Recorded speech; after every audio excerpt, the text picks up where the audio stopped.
Lunch box ಪ್ಯಾಕಿಂಗ್ಗೆ ಅಥವಾ ವೀಕೆಂಡಿಗೆ ಸಿಂಪಲ್ಲಾಗಿ ಮಾಡಬೇಕು, ರುಚಿಯಾಗಿರಬೇಕು, ಸ್ಪೆಷಲ್ ಆಗಿರಬೇಕು ಅಂದರೆ ಈ ರೀತಿ ತರಕಾರಿ ಕುಷ್ಕ ಮಾಡಿ.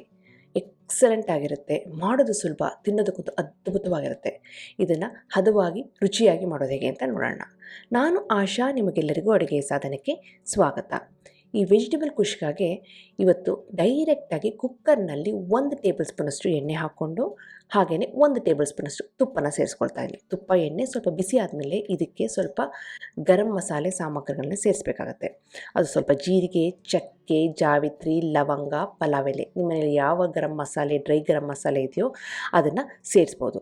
ಅದಾದಮೇಲೆ 1 ಈರುಳ್ಳಿನ ಈ ರೀತಿ ತೆಳ್ಳಗೆ ಉದ್ದಕ್ಕೆ ಕಟ್ ಮಾಡಿಕೊಂಡು ಅದು ಸ್ವಲ್ಪ ಗಾಜಿನ ಥರ ಆಗಬೇಕು, ಅಲ್ಲಿವರೆಗೆ ನಾವು ಹುರ್ಕೋಬೇಕಾಗತ್ತೆ. ಈರುಳ್ಳಿ ಒಂದು ಮಟ್ಟಿಗೆ ಗಾಜಿನ ಥರ ಆಗಿದೆ ಅಂದಾಗ ಇದಕ್ಕೆ 2 ಹಸಿಮೆಣಸಿನ್ಕಾಯಿನ ಮಧ್ಯದಲ್ಲಿ ಸೀಳಿ ಅದನ್ನು ಸೇರಿಸ್ಕೊಳ್ತಾ ಇದ್ದೀನಿ. ಈ ಕುಷ್ಕಕ್ಕೆ ಜಾಸ್ತಿ ಖಾರ ಹಾಕಬಾರ್ದು, ಯಾಕೆಂದರೆ ಆ ಗರಂ ಮಸಾಲೆ ಫ್ಲೇವರು ಚೆನ್ನಾಗಿ ಬರಬೇಕು. ಹಾಗಾಗಿ ಲೈಟಾಗಿ ಖಾರ ಸೇರಿಸಿ ಇಲ್ಲಿ ಒಂದು ಅರ್ಧ ಟೀ ಸ್ಪೂನಷ್ಟು ಶುಂಠಿ ಬೆಳ್ಳುಳ್ಳಿ ಪೇಸ್ಟನ್ನು ಹಾಕ್ಕೊಂಡು ಅದನ್ನು ಸಹ ಒಂದು 30 ಸೆಕೆಂಡು ಈ ರೀತಿ ಬಾಡಿಸ್ಕೊಳ್ತಾ ಇದ್ದೀನಿ. 30 ಸೆಕೆಂಡ್ ಆದಮೇಲೆ ಚೆನ್ನಾಗಿ ಹಣ್ಣಾಗಿರೋವಂಥ 1 ಟೊಮೆಟೊ ಹಣ್ಣನ್ನು ಈ ರೀತಿ ಉದ್ದಕ್ಕೆ ಸೀಳ್ಕೊಂಡು ಸೇರಿಸ್ಕೊಳ್ತಾ ಇದ್ದೀನಿ. 1 ಈರುಳ್ಳಿ, 1 ಟೊಮೆಟೊ ಇದೆಲ್ಲ ಚೆನ್ನಾಗಿ ಬಾಡಿದ ಮೇಲೆ ಇದಕ್ಕೆ ನಮಗೆ ಇಷ್ಟ ಇರುವಂಥ ತರಕಾರಿನ ಸೇರಿಸ್ಬೋದು. ನೀವು ಕಾಲಿಫ್ಲವರ್ ಸೇರಿಸ್ಬೋದು, ಆಲೂಗಡ್ಡೆ ಸೇರಿಸ್ಬೋದು, ಬಟಾಣಿ, ಕ್ಯಾರೆಟು ಏನು ಬೇಕಾದರೂ ಸೇರಿಸ್ಬೋದು. ನಾನಿವತ್ತು ಒಂದು 1/4 ಕಪ್ಪಿನಷ್ಟು ಬಟಾಣಿ, ಫ್ರೋಝನ್ ಬಟಾಣಿ ಸೇರಿಸ್ತೀನಿ. ಹಾಗೆ ಒಂದು 1/4 ಕಪ್ಪಿನಷ್ಟು ಕ್ಯಾರೆಟನ್ನು ಸೇರಿಸ್ತೀನಿ. ಸಿಂಪಲ್ಲಾಗಿ ಮಾಡ್ತಾಯಿದ್ದೀನಿ.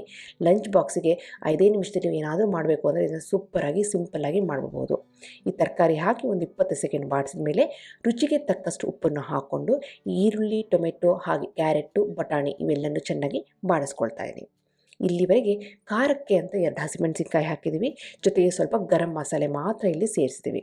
ಇದೆಲ್ಲ ಆದಮೇಲೆ ಮೊದಲೇ ಚೆನ್ನಾಗಿ ನೆನೆಸಿರೋ ಅಂಥ 1 ಕಪ್ಪು ಬಾಸ್ಮತಿ ಅಕ್ಕಿನ ನಾನಿಲ್ಲಿ ಸೇರಿಸ್ತಾ ಇದ್ದೀನಿ. 30 ನಿಮಿಷ ಚೆನ್ನಾಗಿ ನೆನೆಸಿಟ್ಕೊಂಡಿದೆ. 1 ಕಪ್ಪಿನಷ್ಟು ಬಾಸ್ಮತಿ ಅಕ್ಕಿ ನೀರನ್ನೆಲ್ಲ ತೆಗೆದುಬಿಟ್ಟು ಅಕ್ಕಿ ಮಾತ್ರ ಈ ತರಕಾರಿಯೊಂದಿಗೆ ಹಾಕ್ಕೊಂಡು ಅದನ್ನು ಸಹ 30 ಸೆಕೆಂಡು ಲೋ ಫ್ಲೇಮಲ್ಲಿ ಬಾಡಿಸ್ಕೊಳ್ತಾ ಇದ್ದೀನಿ. ತುಪ್ಪ ಎಣ್ಣೆಯಲ್ಲಿ ನೆನೆಸಿರೋಂಥ ಬಾಸ್ಮತಿ ಅಕ್ಕಿನ ಈ ರೀತಿ ಬಾಡಿಸಿದ್ರೆ ಏನಾಗುತ್ತೆ ಅಂದರೆ ಅನ್ನ ಸಾಫ್ಟಾಗಿದ್ದರೂ ಉದುದ್ರಾಗಿರುತ್ತೆ, ನೋಡೋದಕ್ಕೆ ಪಳಪಳ ಅಂತ ಹೊಳೆಯುತ್ತೆ. ಈಗ ನೋಡಿ, ಬಾಸ್ಮತಿ ಅಕ್ಕಿನ ಚೆನ್ನಾಗಿ ಬಾಡಿಸಿದ್ದೀನಿ. ಇದಕ್ಕೆ 2 ಆಪ್ಷನ್ ಇದೆ. ಒಂದು, ನೀವು ನೀರನ್ನ ಸೇರಿಸ್ಬೋದು, ಇಲ್ಲ ನಾನು ಇವತ್ತು ಸೇರಿಸ್ತಾ ಇದ್ದೀನಲ್ಲ ತೆಂಗಿನಕಾಯಿನ ತುರ್ಕೊಂಡು ಅಥವಾ ಕಟ್ ಮಾಡಿಕೊಂಡು ಮಿಕ್ಸಿನಲ್ಲಿ ಹಾಕಿ ಹಾಲನ್ನು ಹಿಂಡಿ ಆ ಹಾಲನ್ನು ನಾನಲ್ಲಿ ಸೇರಿಸ್ತಾ ಇದ್ದೀನಿ. 1 ಕಪ್ ಬಾಸ್ಮತಿ ಅಕ್ಕಿಗೆ 1/4 ಕಪ್ಪಿನಷ್ಟು ತೆಂಗಿನಕಾಯಿ ಹಾಲನ್ನ ಸೇರಿಸ್ತಾ ಇದ್ದೀನಿ. ತೆಂಗಿನಕಾಯಿ ಹಾಲಕ್ಕಿದ್ರೆ ಒಂದು ರಿಚ್ಚಾಗಿ ಬರುತ್ತೆ, ಫ್ಲೇವರ್ ತುಂಬಾ ರುಚಿಯಾಗಿರುತ್ತೆ. ಹಾಕಲ್ಲ, ಬೇಡ ನಮಗೆ ತೆಂಗಿನ ಹಾಲು ಅಂದರೆ ಇದ್ರ ಬದಲು ನೀವು 1.5 ಕಪ್ಪಿನಷ್ಟು ಅಥವಾ 2 ಕಪ್ಪಿನಷ್ಟು ನೀರನ್ನು ಸೇರಿಸ್ಬೋದು, ಪ್ರಾಬ್ಲಮ್ಮೇ ಇಲ್ಲ. ಈಗ ತೆಂಗಿನ ಹಾಲನ್ನ ಹಾಕಿದ ಮೇಲೆ ಫ್ಲೇಮನ್ನು ಮೀಡಿಯಮಲ್ಲಿ ಇಟ್ಕೊಂಡು ಒಂದು ಲೈಟಾಗಿ ಸೈಡ್ನಲ್ಲಿ ಈ ರೀತಿ ಕುದಿ ಬರಬೇಕು. ಫ್ಲೇಮ್ನ ಹೈಯಲ್ಲಿ ಇಡಬಾರ್ದು. ತೆಂಗಿನ ಹಾಲನ್ನ ಹಾಕಿದ ಮೇಲೆ ಫ್ಲೇಮ್ನ ಮೀಡಿಯಮಲ್ಲೇ ಇಟ್ಕೊಂಡು ಒಂದು ಕುದಿ ಬಂದಮೇಲೆ ಮುಚ್ಚಿಟ್ಬಿಟ್ಟು ಫ್ಲೇಮ್ನ ಲೋ ಮಾಡಿಕೊಂಡು 10 ನಿಮಿಷ ನಾವು ಲೋ ಫ್ಲೇಮಲ್ಲಿ ಹಾಗೇ ಬಿಡಬೇಕಾಗುತ್ತೆ, ವಿಸಲ್ ಹಾಕಿಬಿಟ್ಟು. 10 ನಿಮಿಷ ಆದಮೇಲೆ ಆವಿಯೆಲ್ಲ ಹೋದ್ಮೇಲೆ ಮುಚ್ಚಳ ತೆಗೆದ್ರೆ ಸೂಪರಾಗಿರೋ ಅಂಥ ತರಕಾರಿ ಕುಷ್ಕ, ವೆಜಿಟೇಬಲ್ ಕುಷ್ಕ ರೆಡಿ. ತೆಂಗಿನಕಾಯಿ ಹಾಲು ಹಾಕಿರೋದ್ರಿಂದ ಆ ತೆಂಗಿನಕಾಯಿ ಹಾಲಿನ ಫ್ಲೇವರು ಜೊತೆಗೆ ನಾವು ಮೊದಲೇ ಗರಂ ಮಸಾಲೆಯಿಂದ ತುಪ್ಪ ಎಣ್ಣೆಯಲ್ಲಿ ಹುರ್ಕೊಂಡಿದ್ವಲ್ಲ ಅದ್ರ ಫ್ಲೇವರೆಲ್ಲ ಸೇರಿಕೊಂಡು ಅದ್ಭುತವಾಗಿರುತ್ತೆ. ತುಂಬಾ ಸಿಂಪಲ್ಲಾಗಿರುತ್ತೆ ತಿನ್ನೋದಕ್ಕೆ. ಬರೀ 5 ನಿಮಿಷದಲ್ಲಿ ಲಂಚ್ ಬಾಕ್ಸ್ ಪ್ಯಾಕಿಂಗೇ ಮಾಡಬೇಕು ಅಥವಾ ವೀಕೆಂಡ್ ಸ್ಪೆಷಲಾಗಿ ಒಂದು ಸಿಂಪಲ್ ಆಗಿರಬೇಕು, ರಿಚ್ ಆಗಿರಬೇಕು, ಚೆನ್ನಾಗಿರಬೇಕು, ಡಿಫ್ರೆಂಟ್ ಆಗಿರಬೇಕು ಅಂದರೆ ಈ ರೀತಿ ವೆಜಿಟೇಬಲ್ ಕುಷ್ಕನ ಮಾಡಿ ತರಕಾರಿ ಹಾಕಿಬಿಟ್ಟು ಲಂಚ್ ಬಾಕ್ಸ್ನ ಇದು ಹಾಗೆ ಪ್ಯಾಕ್ ಮಾಡ್ಬೋದು. ಸೈಡಿಗೆ ಏನೂ ಬೇಕಾಗಿಲ್ಲ. ಜೊತೆಗೆ ಒಂದು ಗಟ್ಟಿಯಾಗಿರೋಂಥ ಮೊಸರು ಬಜ್ಜಿ ಇದ್ರಂತೂ ಅದ್ಭುತವಾದಂಥ ಕಾಂಬಿನೇಷನ್ನು. ಹಾಗೆಯೇ ಪ್ಲೇನ್ ಸಾಲನ್ನ ಮಾಡಿದ್ರಂತೂ ತುಂಬಾ ರುಚಿಯಾಗಿರುತ್ತೆ. ಪ್ಲೇನ್ ಸಾಲನ್ನ ಮಾಡೋದು ಹೇಗೆ ಅಂತ ನಾನು ಆಗಲೇ ಅಡುಗೆ ಸಾಧನದಲ್ಲಿ ಅಪ್ಲೋಡ್ ಮಾಡಿದ್ದೀನಿ. ಅದರ ಲಿಂಕ್ನ ಡಿಸ್ಕ್ರಿಪ್ಷನ್ ಬಾಕ್ಸಲ್ಲಿ ಹಾಕ್ತೀನಿ, ದಯವಿಟ್ಟು ನೋಡ್ಕೊಂಡು ಬನ್ನಿ.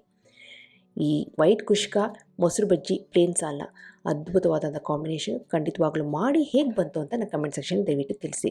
ಹಾಗೆ ನೀವಿನ್ನೂ ಅಡುಗೆ ಸಾಧನಕ್ಕೆ ಸಬ್ಸ್ಕ್ರೈಬ್ ಆಗಿಲ್ಲ ಅಂದರೆ ತಡ ಯಾಕೆ, ಈಗಲೇ ಸಬ್ಸ್ಕ್ರೈಬ್ ಆಗಿ ಪಕ್ಕದಲ್ಲಿರುವ ಬೆಲ್ ಬಟನ್ ಕೂಡ ಟಚ್ ಮಾಡಿ. ನಿಮಗೆ ವಿಡಿಯೋ ಇಷ್ಟ ಆಯಿತು ಅಂದರೆ ಲೈಕ್ ಬಟನ್ನ ಕ್ಲಿಕ್ ಮಾಡಿ, ಫ್ರೆಂಡ್ಸ್ ಆ್ಯಂಡ್ ಫ್ಯಾಮಿಲಿ ಜೊತೆ ಶೇರ್ ಮಾಡಿ, ವಾಟ್ಸಪ್ಪಲ್ಲಿ ಶೇರ್ ಮಾಡಿ. ಮತ್ತೊಂದು ಇಂಟ್ರೆಸ್ಟಿಂಗ್ ರೆಸಿಪಿಯೊಂದಿಗೆ ಭೇಟಿ ಆಗ್ತೇನೆ. ಅಲ್ಲಿವರೆಗೆ thank you, bye bye, see you.